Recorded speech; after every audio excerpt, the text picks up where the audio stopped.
જૂના વાડજની એક ઘટના તમને કહું તો જૂના વાડજની અંદર એક સ્કૂલની અંદર એ સ્કૂલના પ્રિન્સિપાલ એક 11 વર્ષની બાળકીની છેડતી કરે છે.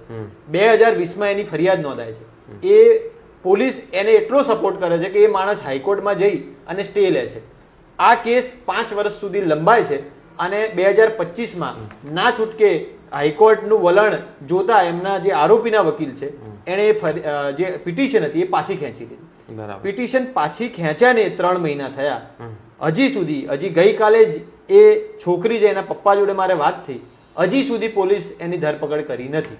કારણ કે એવું કહેવાય છે કે આ જે માણસ છે એ ભારતીય જનતા પાર્ટીના મોટા નેતા સાથે વગ ધરાવે છે અને એટલા માટે ઉપરથી ઇન્સ્ટ્રક્શન છે કે આની ધરપકડ નથી કરવા.